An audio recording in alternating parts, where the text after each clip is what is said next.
So, I wanted to just talk some leadership principles that I think are just imperative for thriving and building a really valuable team and big team and good team and all the rest of it. You wouldn't have to be a genius to see that we are in the middle of a massive growth spurt.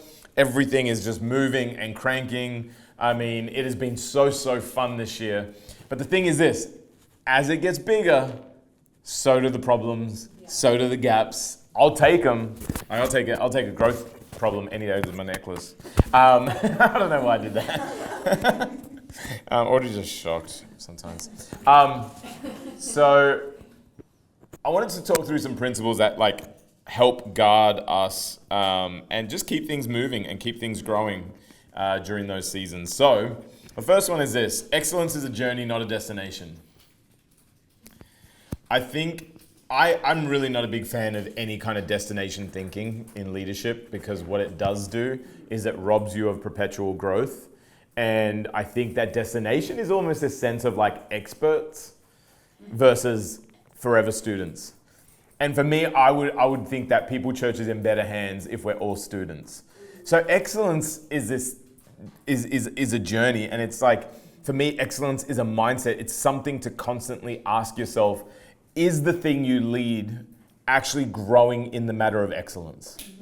You could cut corners, and it might be the faster way to get there, but it's not the longest way to stay there. Excellence is a spirit where you refine your work and constantly get better at your craft. If you're going to be a leader that actually continues to grow and inspire, excellence is something that you have to continue to adopt. So I'd ask in this place, how is your excellence when it comes to you leading your team meeting? Do you have excellence in it? Are you excellent at celebrating? Are you excellent at hosting? Are you excellent at creating an environment where people can be honest, where people can be transparent, where people can take feedback? Are you excellent in the systems and structures of your team? Are you excellent in every area? Because the problem with excellence and where it lacks is that all the excellence you build on the exterior will crumble if there's no excellence on the interior. So do you have excellent structures? Do you have excellent processes? Do you have excellent rhythms?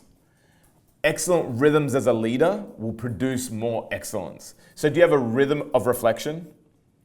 Do you have a rhythm of evaluation? Do you have a rhythm of how you continue to rethink and re-envision the current status of what you do?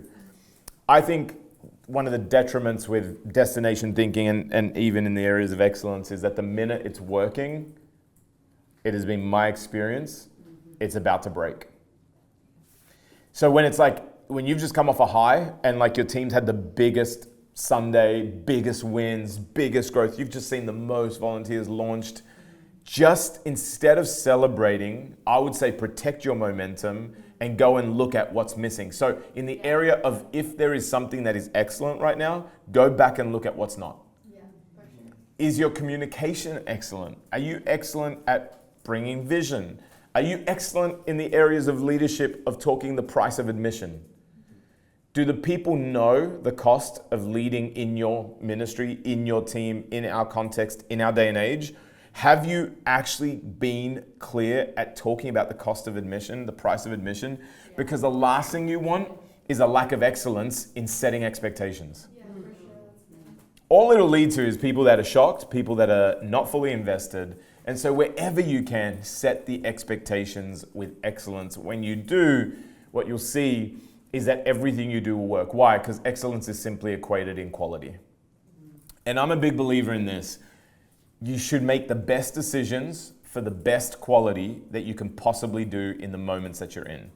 That doesn't mean that it's going to be the quality that it would be in 10 years from now, but what's the best quality decision you could make now?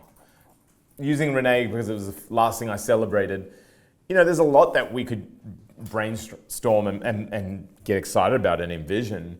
And there was a lot of ways to do it. And not every way was the best way for now. Some things would have been almost too excellent. And that is a construct, because it would have been excellence well outside of our season. It would have been well, yeah, that's a great way to do it, but the amount of time for what it would bring back, not a great idea. But there is excellence that was the best for now. It was the highest quality decision we could make now.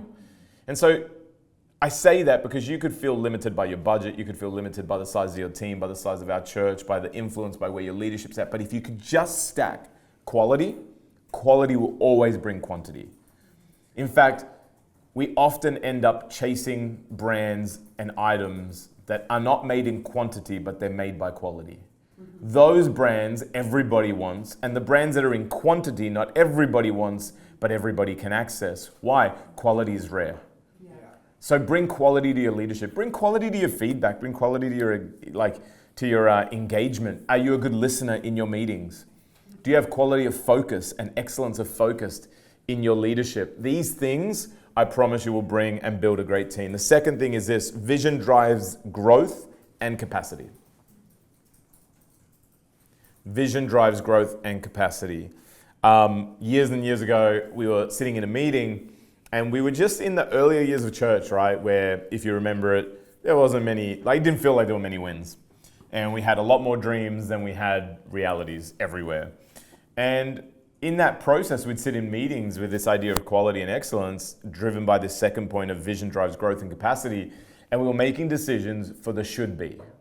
And I want to kind of just bring that phrase for you. When it comes to vision, I want you to think about it on the should be kind of lens. The should be lens was, okay, I know what we're doing. I know where we're at. I know how small our team is. But what should we be? What should groups look like? What should our process be like? What should college look like? What should Sundays be? What should we be aiming at? Where should we be? The should was one of those things that I think we were always inspired by. And I remember I was in this meeting and we were just trying to drive this concept. And this one individual goes, well, what's the point? We're not going to do it. We're going to struggle to do it. Do we even have the budget for it? Do we even have the budget for it? Do we even have the capacity for it? And I remember just stopping them and saying, listen, if we only make decisions based on what we're capable of, we'll never find out how capable we actually are.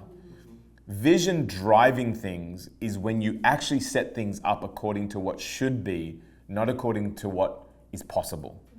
So by doing that, what I find vision does is it actually stretches and drives growth and capacity in people, because people choose to then step up to things. You find what's in someone. By human nature, we tend to stop at pain points, not start at pain points. But the reality is that physical growth starts at the pain, not ends at the pain. If you've worked out, if you've run, if you've gotten fitter. I gave Eva this exercise that I did when I would get injured in soccer and they would get me back, and it's a pyramid run. And the whole idea is that you do this pyramid run. It's horrible. It's disgusting. You can taste blood when you're doing it. And it was a 400-meter sprint, 30-second break, 400-meter sprint, 30-second break, 800-meter sprint, 45-second break, 1,200-meter sprint, minute 30 break, 800, 400, 400, and all of it needs to be done at 95% of your sprinting capacity. So if you can run 100 in 11 seconds, you need to do this exercise trying to have the same effort at 12 seconds. So idea is that within the first lap, you meet your limit. And the idea is that you basically resolute and make a decision that for the next amount of laps and for the rest of the exercise, you are going to live at your limit. And my coach said this to me: if you want to get fit quick, think of your limit as an elastic band that will never stretch back. And the longer you can push against it, the bigger your capacity is getting that day.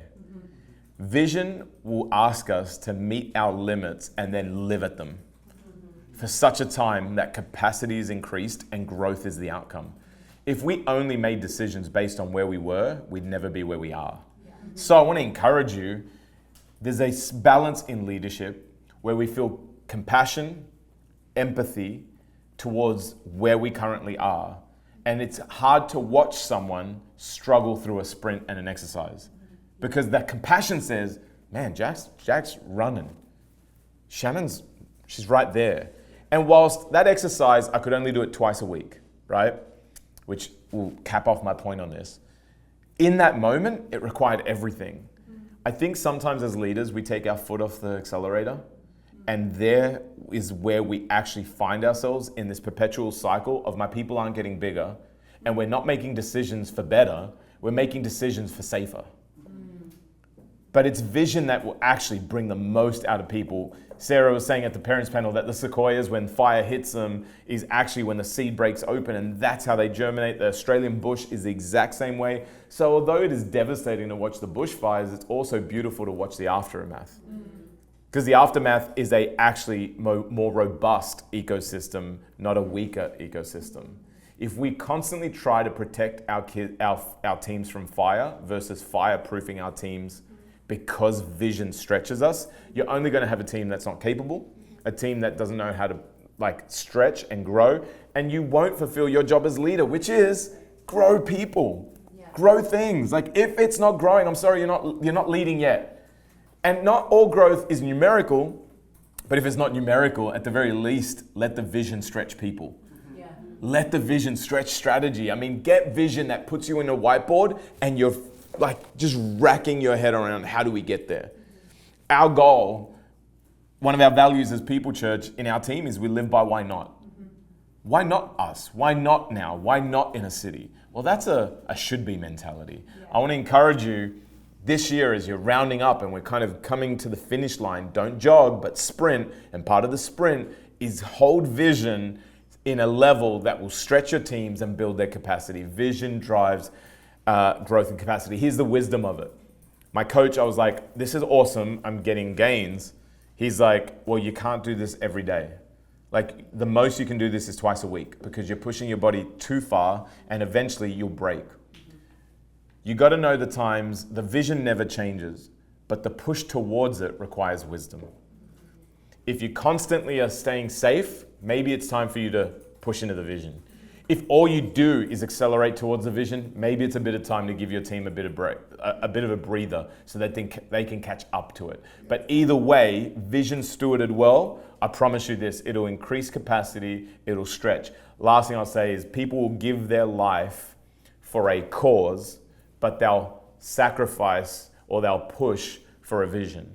So my thought on that is this: is your vision just a vision or is it off the back of a cause? In the New King James, when Jesus is questioned and asked, are you a king? He says, rightly so, I am a king. And for this cause, I was born. Jesus understood exactly what he was born for and was prepared to give his life for what? The cause of the kingdom. Make sure that your vision in your team is not a you vision, a now vision, or a People Church vision, but a kingdom vision. The beauty that I can say that with in full confidence is that I know that the People Church vision is nothing more than an expression of the kingdom vision. Our assignment here on earth, in the cities that God has placed us, everything you do, even Renée, again, I use it as a practical because it seems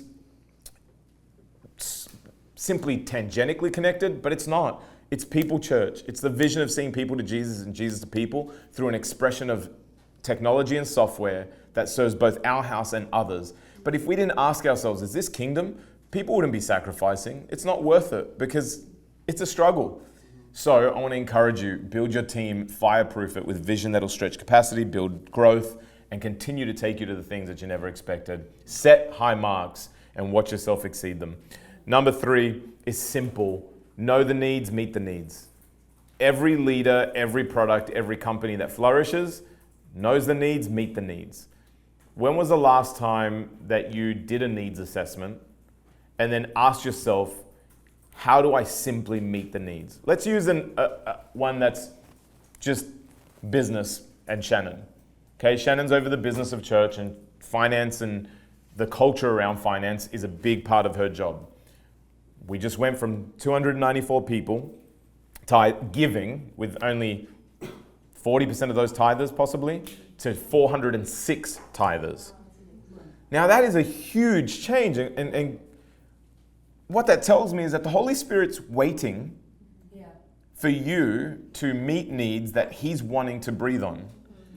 But he needs you to preach. He needs you to teach. He needs you to understand them. And so when we started going, well, we need to change the culture of our church, because the need is that we don't have a building to facilitate the vision and the growth. We don't have the ability to do it because, like I said at Vision Sunday, we're like the person that goes to the gym but skips leg day. They don't have the legs to stand on the muscle that they're building. We had leaders and vision, but we didn't have ability. Now, for Shannon, she can look at needs from one perspective and she could go our needs from the vision perspective. But the truth is, God wouldn't bring people in our church if there wasn't a mutual need that would be mutually beneficial. So let's say that Shannon now starts to see that we've got a whole bunch of families in need. Like, they're not flourishing, they're not getting promoted, they're not living in influence, they don't understand kingdom economy, they're actually struggling with their idea of investment, trust. If Shannon doesn't understand the need for biblical teaching around giving and the need of the people in our church, then the truth is that there's not going to ever be an ability to meet those things. I think of Paul. Paul was an incredible asset to the kingdom. And I think one of the things that makes me just think that is that he was both a Roman and a Pharisee of Pharisees, which means this: he was an incredible bridge. He understood the culture in which he was actually dealing with well and knew how to work that system. And then he knew the Bible, God, the religious people at the time, and had an encounter with Jesus. The reality of Jesus with the expertise of current culture and religion made him a formidable weapon. He knew the need. He met the need. And because of that, you feed the sheep, you can equip the saints, and you can reach the lost. Do you know the need that you're filling? Do you know, and are you in touch? Because need changes over time. Need changes over generation, and need changes over zip code. I mean, need is always shifting. And if you want to be someone that knows what to bring, I mean, there's no point bringing someone food when they need water, and there's no point giving someone money when they need love. There's been an amount of times that I've offered a homeless person and I've been like, hey, what do you need? And I've been wanting to give them food. They're like, I don't need food right now. Someone's already bought me food. I need this. And it's like, okay, done. I'll buy you a Venture card. But sometimes what we think is that the need we heard yesterday is the need that's in front of us now. Stay in touch, because a leader that doesn't have their finger on the pulse is a leader that will eventually lose the heartbeat of the very thing they're leading. Know the need, search the need, make time, pointed time, to search the need in what you lead, and then bring something to it, because if you meet the needs, you'll watch how things grow. The fourth thing is this: culture never bypasses chemistry. There's a lot of talk on culture, and a lot to be said on culture. I mean, you could talk on the fact that it's default or design, you could talk on it's a way of thinking, you could talk about all those things. But can I just tell you that there is more to be said for chemistry than people actually ever give it credit for? People think chemistry is clickiness, or the cool people's club, or you just want people that think like you, or you just want people you can get along with. And I'm like, yes, yep. Because it's really hard to show up to work with people you can't laugh with. But does it go deeper than that? Absolutely. What I found is this: culture is taught, but spirit will determine whether culture can sit on it. And spirit is best exemplified in chemistry. Like when you sit with each other, can you vibe? Can you talk? Do they understand? Like, do they have the same ideas on work ethic, on what's funny, on just how you resolve conflict? Like, chemistry is huge. And if there's no chemistry, I promise you that culture will be compromised. Have you ever sat in a room and you, maybe with 7 people, and you all have the same way of thinking, joke? You got a thing. You got a thing going. You got the inside jokes. Like, you just look at each other and say some random word no one else even understands. You know what I mean? You're like mango. And everyone's like, oh my God, mango. And it's all great. And then you get someone else in and they're so counter your team or so counter your friend group. And isn't it interesting how they're way outnumbered, but yet they anchor the room? Yeah. If you feel like you can't be you in front of the people you're going to war with and building this thing with, already you've got someone that's going to anchor it. And you know that they're anchored when you do this. When the majority of your team meeting is aimed at one, when the majority of your preaching is aimed at one, I'll tell you this: you gave that person way too much authority if you're only preaching to one when there's 100. Yeah. When you're only leading to one when you've got a team of 10. Sure. What that says too is that you're more kind of accustomed to doing hint-based leadership versus actual leadership. Hint-based leadership is when I need to talk to Sarah, but I talk to all of you hoping that Sarah hears me. I've just now created all my leadership to one person's need and anchor. And that honestly comes a lot because of chemistry. Like, chemistry is huge. Yeah. Culture is going to be dependent on chemistry. Find people that you have joy with. Find people that you enjoy doing ministry with, you love building team with. And chemistry is this. It's sometimes like, do you have someone that is bringing down the first thing we spoke about, which is vision and excellence? You know what I mean? I've been in teams before where we talk vision and all they talk about is, well, that's going to cost us. I don't know if I want to spend on that. It's like, well, we've got to spend anyway.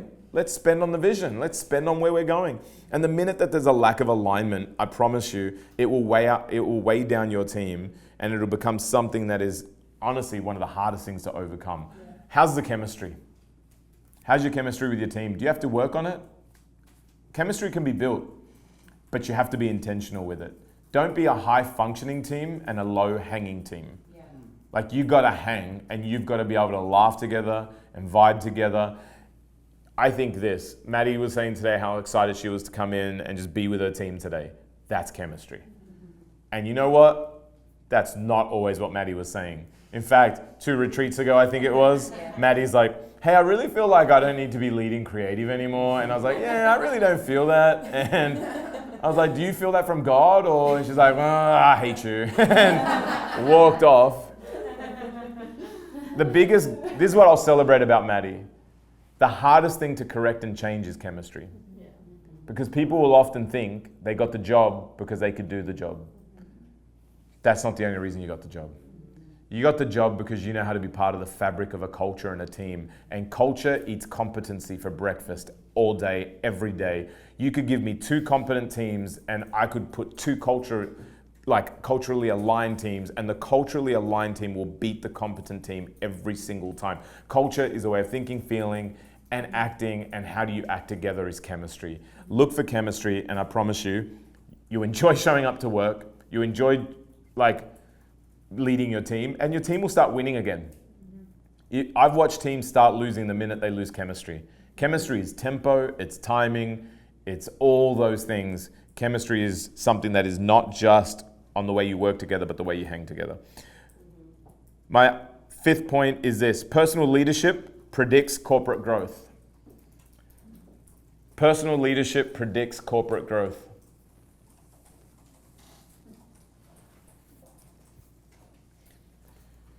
If you want to grow your teams or grow anything you're doing, I would ask yourself, what is your personal leadership at the moment? How are you stepping up if you want the people that you lead to step up? How are you stepping up if you want people to step to the very thing you're leading? Personal leadership, show me your personal leadership and I'll show you your corporate growth. I could predict whether your team's going to flourish or fall based on your personal leadership. Every time. In fact, I would actually say that the majority of my priority list as I go through our church and teams is based on that simple fact. When I see someone struggling personally, that's where I zone in, because I know that if their personal leadership is down, their team will follow. And typically, if I find that their personal leadership is down, I'm already late to the fact that their team is about to follow. Because your personal leadership will always predict corporate growth. Don't be someone who thinks that you can live a double life, and by that meaning you can focus on everything happening in your team while you are lacking passion, lacking time with God, lacking discipline, lacking growth. You're not investing into your knowledge set, you're not reading books, you're not changing your habits, you're not challenging your thinking, and think that that next level of growth is going to come from that environment. We said it as a joke at the beginning of the meeting with Gio, as Maddie took credit for something she never did. And we gave credit to Gio, the leader, for that. And we said that what walks in the leader runs in the team. And so I'd encourage you, start from the inside out. Jesus sets a great model for a Christian, and it's simply this, that he actually looks at the heart and he looks at the motive, not the outward appearance. We see this as the heightened measure of accountability in the New Testament is not whether you slept with someone, but whether you thought of it. So Jesus is actually looking at the substance of the well, not the appearance of the well. He's not looking at trees that have all the leaves but don't produce figs.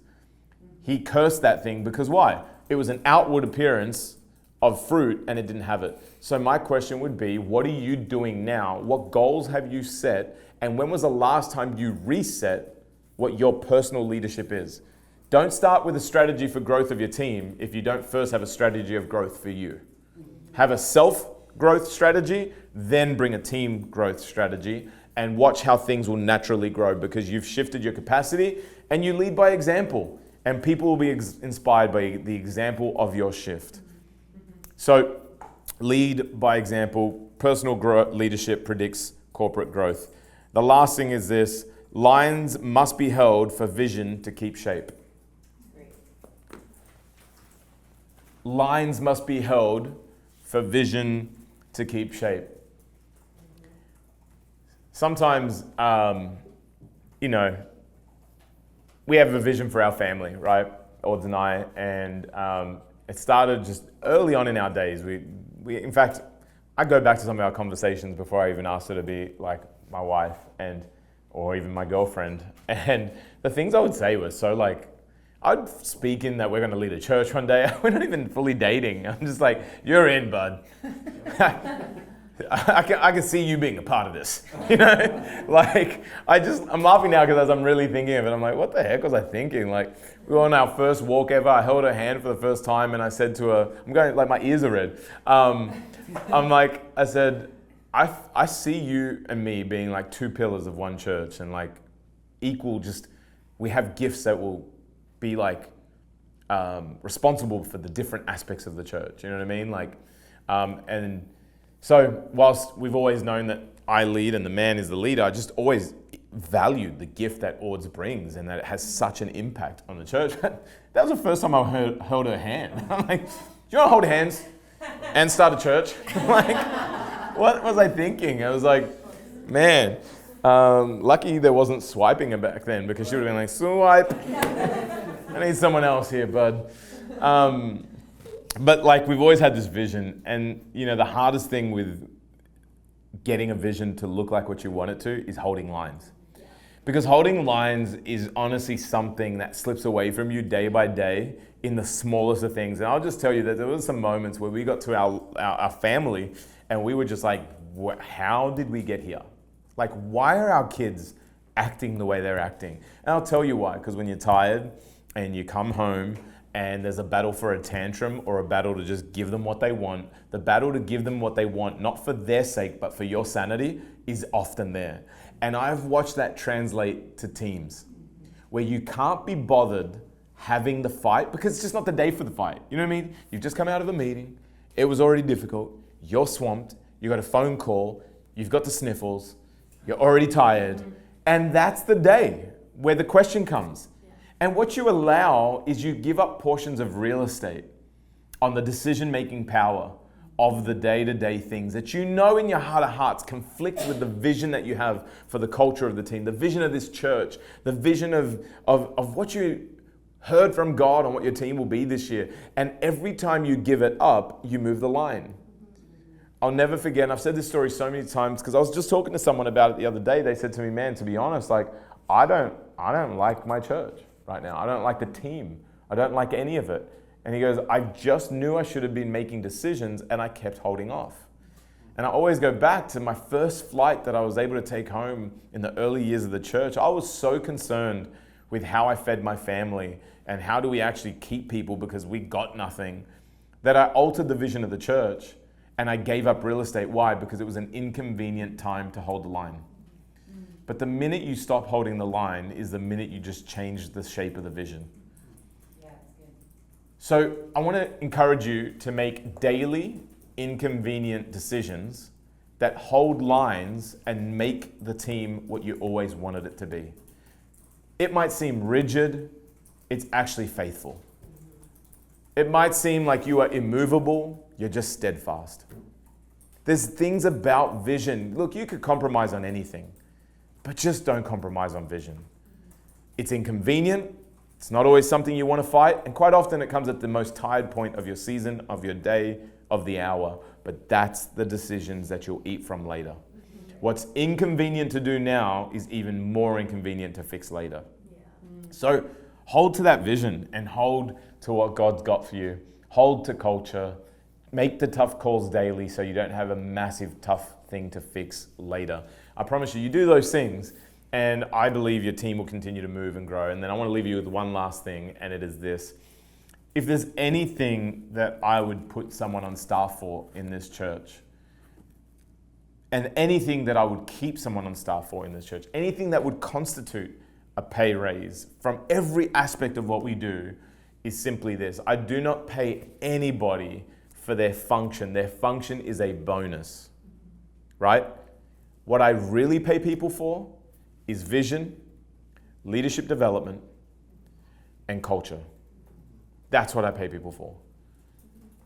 If you can do a job, you're not really going to help us. In fact, you're going to hurt us. Because there is only a matter of time before that job is bigger than your ability to do it. And then what do I have to do? Employ 3 people to do the same job? 5 people to have that? That's impossible. But what I can do is employ leaders and visionaries and culture setters and culture carriers. Those 3 things come from what God has been doing and developing in you over the course of time. I want to encourage you that it is the most tough battle that every leader has to kind of face and win, is how do you manage the day-to-day with the very thing that you're there to do. Right. Mm-hmm. It is so easy to allow the work of the day-to-day to put a pause on the very thing that you are actually only responsible for. No one else can bring leadership. No one else can drive the vision. No one else can build the culture. And if you're not doing that, please let it be an alarm bell. It's not a threat, it's a reality of leadership. Be alarmed. If you were to go back this week, and if I could tell anyone, if I've said everything and you did one thing from this staffy, in fact, if you did one thing from every staffy this year, do this. Go to your calendar and go and ask yourself how much of what you did and spent your time on built vision, it led and developed leaders, carried and built culture. If that thing is at a disproportionate level, you need a strategy on how you're going to bring that back. Because that is the ultimate thing that you are paid for, what you are volunteering for, what you are leading for, and what makes you a valuable leader. I would say this, I will celebrate you more and more the more you work your way out of a job. If you keep thinking that your value is doing the job and working yourself into more work, I'm telling you, you've missed it. Work yourself out of work and you'll never, ever lack celebration, positioning, reward, and possible staff in this church. If you can do that very thing, work your way out of your function and build people. That's great. Love people, reach people, build culture, build vision, those things more important than anything in the world.